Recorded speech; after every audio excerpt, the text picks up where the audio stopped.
Welcome back to ABC General Hospital Spoilers channel. Today we will dive deep into the intriguing transformation of Drew Kane and explore whether there's more to his shocking personality shift than meets the eye.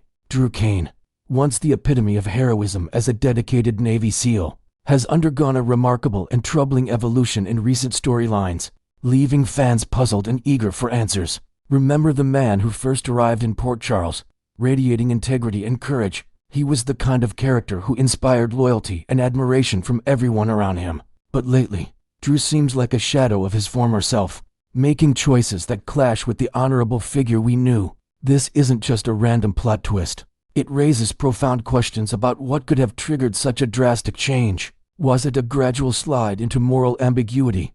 Or is there a hidden force at play, manipulating him from the shadows? As we unpack this mystery, we'll consider the possibility of external influences, drawing from the show's rich history of intrigue and betrayal. Imagine if Drew's current behavior stems from something far more calculated than personal flaws, perhaps a deliberate alteration to his very psyche, turning a hero into a pariah.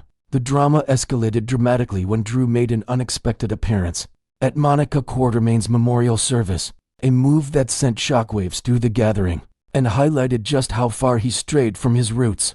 His presence there wasn't just awkward, it felt like a deliberate provocation, stirring up old wounds and alienating family members who once welcomed him with open arms. This incident alone underscores the depth of his transformation, but it's far from his most egregious actions. Lurking in the background is the infamous name of Caesar Faison, the mastermind villain whose schemes have haunted Port Charles for years. Faison's legacy of psychological manipulation and dark experiments makes him a prime suspect in Drew's downfall. Could he have orchestrated a programming or brainwashing plot that rewired Drew's mind, turning him into this unrecognizable version? Adding fuel to the fire is the enigmatic C signature on the delivery note for Britt Westburn's life-saving Medicinia detail that left her stunned and speculating about her father's involvement. Britt's reaction was palpable, her eyes widening in disbelief as she connected the dots to the man she believed was long gone. We've all assumed Caesar met his end, but soap operas thrive on resurrections and twists. Let's speculate on the timeline. If Faison survived or faked his death, he might have been pulling strings from afar, perhaps during one of his infamous hideouts in Europe, where he could have access to advanced tech for mind control. This C could be his calling card, a subtle nod to his return, and it ties directly into Drew's altered state, suggesting a broader conspiracy that began months or even years ago. Even if Faison isn't directly back from the grave, the possibility lingers that one of his protégés or collaborators has taken up his mantle, perpetuating his twisted methods. The show has dropped hints, like Jack Brennan's chilling remark about Faison's brain being preserved in a jar, which could imply scientific experiments gone awry or a clone scenario straight out of sci-fi. Warning signs are everywhere: strange occurrences, unexplained alliances, and experiments that echo Faison's playbook of mind games and genetic tampering. We can probably discount Liesl Obrecht as the culprit, given her genuine shock over Britt's survival and the loss of her son Nathan, unless she's been playing a masterful long game of deception, hiding her involvement behind layers of maternal grief. Picture Liesl in a secret lab, feigning ignorance while orchestrating events from the shadows, but that seems unlikely given her emotional outbursts. Then there's Peter August, Faison's son, whose own history of villainy included memory swaps and psychological torment. Drew's current demeanor might be an upgrade from Peter's outright evil, but Peter's supposed death leaves room for doubt. What if a remnant of Peter's network survived, continuing his father's work? This pattern mirrors Faison's era on the soap, where he manipulated lives like chess pieces, often using hypnosis or drugs to bend wills. For Drew specifically, his descent began subtly, but intensified around the time of his brutal ordeal in Pentonville prison, a pivotal moment that marked the turning point from good to grim. It's been nearly 2 years this September since Drew endured that savage beating behind bars, an event that left him battered and forever changed. At first glance, it appeared Cyrus Renaud was behind the attack, pulling strings from his own cell to eliminate threats. Yet intriguingly, Cyrus was the one who called for help, ensuring Drew's survival. This twist adds layers of complexity. Drew had previously saved Cyrus's life in a prison skirmish, creating a bizarre debt that might explain the intervention. But was it truly Cyrus's doing, or a smokescreen for a larger plot? The timing is suspicious, coming just 7 months after Britt's apparent death and mysterious revival. which screams of Faison's involvement in defying mortality. Whoever resurrected Britt could have targeted Drew during his vulnerable state in prison, perhaps injecting him with experimental serum or subjecting him to subliminal programming during his recovery. Since that incident, Drew's personality has flipped like a switch. Gone is the valiant SEAL who protected his loved ones, replaced by a calculating figure who's become the talk of Port Charles for all the wrong reasons. Monica, who once beamed with pride over her rediscovered son, now views him with disappointment, while others whisper about his shady dealings. Curiously, no one in the town has deeply probed this shift. Portia Robinson toyed with the idea of reviewing his medical files to verify his identity, suspecting an imposter, but that lead fizzled out amid the chaos of daily dramas. It might just be a narrative pivot by the writers, but recent episodes hint at a retroactive explanation, weaving in threads of conspiracy to justify the change. One compelling theory points to an untreated traumatic brain injury from the Pentonville assault, which could have altered Drew's neural pathways, eroding his moral compass and amplifying aggressive traits. Imagine the physical toll: repeated blows to the head, leading to subtle cognitive shifts that manifested over time, turning empathy into entitlement. This medical angle adds realism to the soap's flair for drama, explaining why Drew went from family hero to town outcast without a clear catalyst. On the flip side, a more ominous narrative suggests foul play: a villain like Faison or an accomplice abducting Drew, post-beating for a full-scale brainwashing session, implanting directives that make him act against his nature. To bolster this, consider the house Drew recently acquired for himself and Willow Tate. It's no coincidence that this property doubles as the former Dawn of Day cult headquarters, run by the manipulative Hank Shiloh Archer. That same set once housed Valentine Casadini and his family, including young Charlotte, who fell victim to her grandfather Victor's tarot card brainwashing, a tool also wielded by Peter August to tamper with Drew's mind in the past. Charlotte's programming led to tragic events, like her accidental shooting by Anna Devane, highlighting the dangers of such mental interference. Shiloh's involvement in the original memory mapping that swapped Jason's experiences into Drew's brain creates a web of connections, especially since Franco Baldwin briefly carried Drew's memories before Drew opted to forge his own path. Is this house choice a deliberate Easter egg from the show's creators, signaling that Drew's story is circling back to themes of manipulation and identity theft? It certainly feels like a breadcrumb trail leading to revelations about hidden programming, where old experiments resurface in new, terrifying ways. As we connect these dots, it's clear Drew's arc is building toward an explosive payoff, potentially unmasking a mastermind who's been operating in the shadows. Whether it's Faison pulling strings from beyond the grave, a disciple carrying on his legacy, or a medical fallout from prison violence, the transformation demands answers. Next, we will explore the remarkable success of recent recasts in the show, highlighting how these fresh faces have revitalized beloved legacy characters and captured the hearts of fans worldwide. In the ever-evolving landscape of daytime dramas, ABC's General Hospital has achieved something truly extraordinary by seamlessly integrating new actors into iconic roles, infusing them with renewed energy and depth that keeps viewers hooked. This isn't just about filling shoes. It's about elevating the narrative and making characters feel alive in ways that resonate deeply. Take the younger generation and the vibrant Outback scenes, which have been dominating the spotlight lately, drawing in audiences with their authentic portrayals and compelling storylines. But the real magic extends beyond these elements to the recasts of core characters, like Michael Corinthos, Lulu Spencer, and Lucas Jones, who have quickly become fan favorites, erasing any memories of their predecessors through sheer talent and chemistry. No shade to the talented actors who came before; their contributions were invaluable, but these newcomers have ignited a fresh spark, proving that change can be a powerful force for good in soap opera storytelling. This was particularly evident in the emotionally charged episodes, centered around the passing of the legendary Monica Quartermaine, where the new portrayals shone brightly, blending grief, family ties, and subtle nuances that made every moment feel genuine and impactful.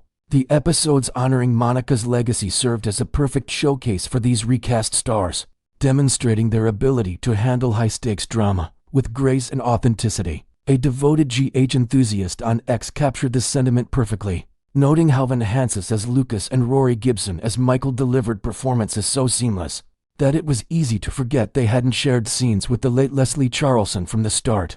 Hansis brought a layered vulnerability to Lucas, drawing on the character's rich history as a doctor and family member, while Gibson infused Michael with a brooding intensity that balanced his inherent goodness with emerging shadows. Meanwhile, Alexa Havens has revitalized Lulu Spencer, restoring that signature fiery attitude and Spencer family spunk that had dimmed in recent years, perhaps due to storyline shifts or absences. Imagine Lulu's sharp wit cutting through tense family gatherings, her eyes flashing with determination as she navigates Port Charles' web of secrets. It's this kind of energy that has fans cheering. Lucas, long underutilized, is now front and center, leveraging his connections to the Quartermain and Spencer clans in ways that add depth to ongoing plots, like medical crises or romantic entanglements.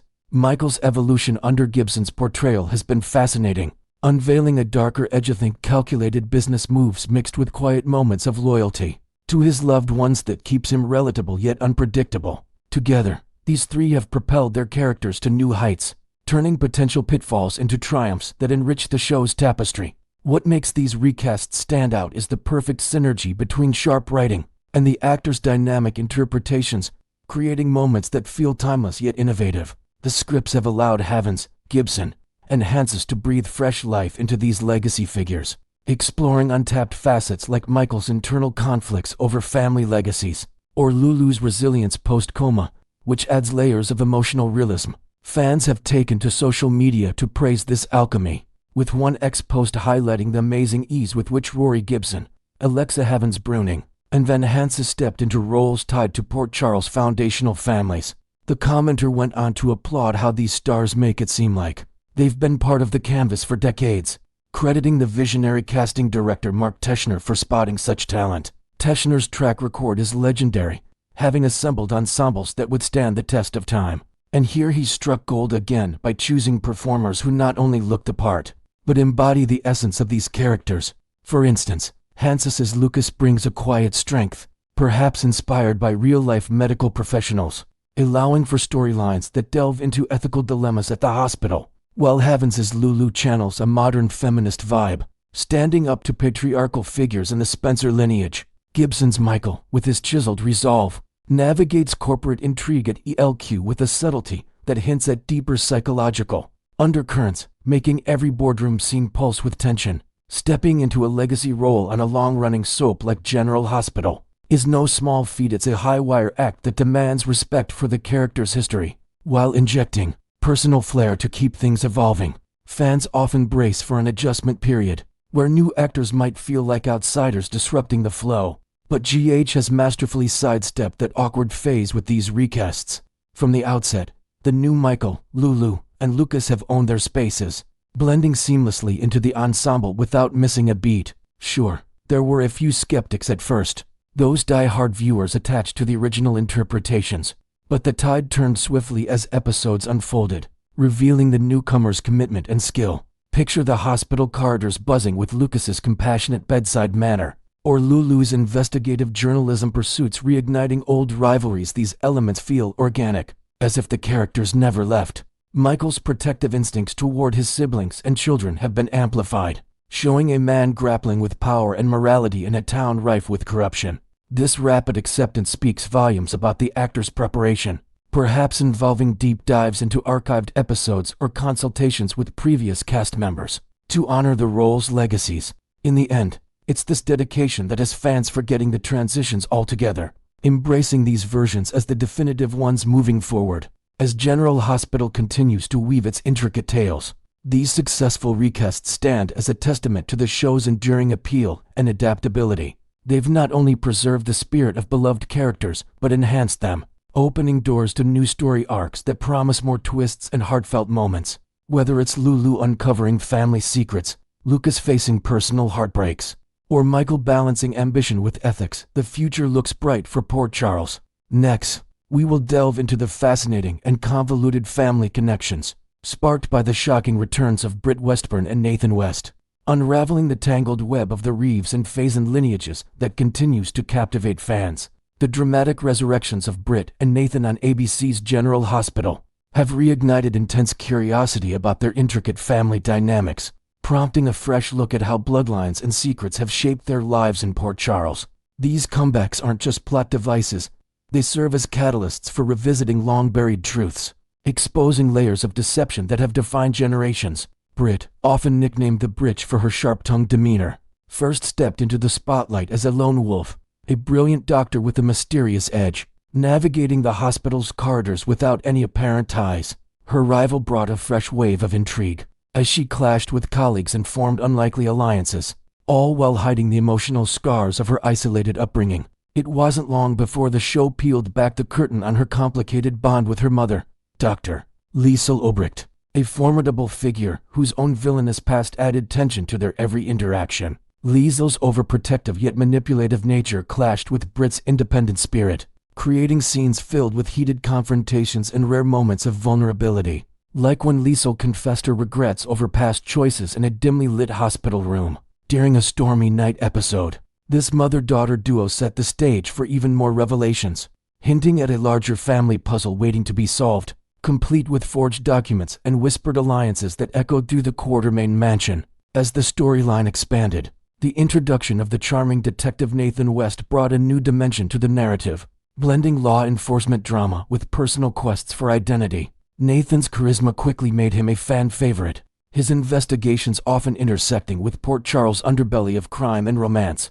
Soon after, his sister Nina Reeves entered the fray, a complex character driven by ambition and hidden traumas, whose fashion empire masked deeper insecurities. The revelation that Madeline Reeves was their mother added a layer of sophistication to the plot, portraying her as a calculating socialite who wielded influence like a weapon, perhaps inspired by real-world tales of aristocratic intrigue. Madeline's name initially rang hollow, but it gained weight when tied to Liesel Obrecht as her sister, forging a cousin connection between Brit, Nathan, and Nina that felt like a classic soap opera bridge between rival clans. Imagine family gatherings turned tense, with Nina's fiery temper clashing against Brit's sarcasm, all under the watchful eyes of their shared aunts, whose sibling rivalry simmered like an unspoken vendetta. This setup promised alliances and betrayals, such as hypothetical scenarios where Nina sought Brit's medical expertise during a health scare, only to uncover shared genetic quirks that hinted at deeper bonds. Yet, true to GH form, this was merely the setup for a bombshell twist that redefined everything, pulling the rug out from under these relationships and introducing elements of sacrifice and protection that humanized even the most flawed characters. The plot thickened dramatically when it emerged that Madeline wasn't Nathan's biological mother, after all, a disclosure that sent shockwaves through the family and amplified the themes of identity and abandonment. Liesel, in a tearful confession amid a high-stakes confrontation, admitted to being his true parent, having relinquished him to her sister to shield him from the dangers posed by his sinister father, a decision born from desperate love and fear. This act of maternal sacrifice painted Liesel in a more sympathetic light, revealing her as a woman haunted by the shadows of her past choices, perhaps including secret letters or hidden mementos she kept as reminders of the son she lost. Nathan's journey then shifted to a relentless pursuit of his paternal roots, fueled by a mix of anger and longing, leading him down paths that crossed with Port Charles' most notorious figures. Liesel initially pointed to Victor Casadini as the father, a claim Nathan clung to briefly, envisioning a lineage tied to the Casadini Empire's wealth and madness, complete with imagined flashbacks to opulent estates and cryptic warnings. But viewers sensed the deception, knowing Liesel's lies were a protective veil, much like the elaborate disguises she employed in her espionage-laden backstory. The truth exploded years later. Caesar Faison, the diabolical genius whose obsessions had terrorized the town for decades, was Nathan's biological dad, explaining Liesel's extreme measures to hide him away in a quiet upbringing, far from Faison's web of international schemes and psychological tortures. This paternal revelation solidified Nathan and Brit as full siblings, both offspring of the volatile union between Liesel and Faison, a pairing that blended medical brilliance with criminal cunning. Their shared heritage brought forth storylines exploring nature versus nurture, with Brit grappling with her father's dark legacy in moments of self-doubt during surgeries, while Nathan channeled his detective skills to dismantle remnants of Faison's empire. The family expanded further with the enigmatic Peter August, introduced just before Nathan's tragic departure, adding a layer of suspense as he concealed his identity behind a facade of normalcy. Peter's true name, Henrik Faison, unveiled him as another son of Caesar, initially believed to be Anna Devane's child due to Faison's twisted fixation on her. This misconception led to intense arcs where Anna confronted her own demons, perhaps in therapy sessions or clandestine meetings, questioning her past encounters with Faison. Ultimately, the puzzle resolved with Anna proving that her evil twin, Alex Devane, was Peter's actual mother, a twist that highlighted the Devane sisters' mirrored lives of espionage and heartbreak, complete with invented elements like duplicated diaries that chronicled their divergent paths. To sum it up neatly, Nathan and Britt stand as true siblings bound by blood, while Nina remains their cousin through the Reeve-Zobert sisterhood, though the bonds of upbringing have cemented Nathan and Nina's relationship as that of brother and sister in heart and habit. This dynamic persists in touching scenes, like shared holidays or supportive phone calls during crises, where Nina treats Nathan with the familiarity of a lifelong confidant. The refreshed family tree not only clarifies these ties, but heightens the mystery surrounding the elusive C signature. In recent plots could it point to a lingering Faison influence, a Casa Dini ploy, or an entirely new relative emerging from the shadows? As General Hospital weaves these threads, fans are left pondering the possibilities, from hidden heirs to resurrected villains, all promising more drama in the episodes to come. Stay tuned to our channel for the latest spoilers and breakdowns. What might be next to shake up this ever-evolving family saga?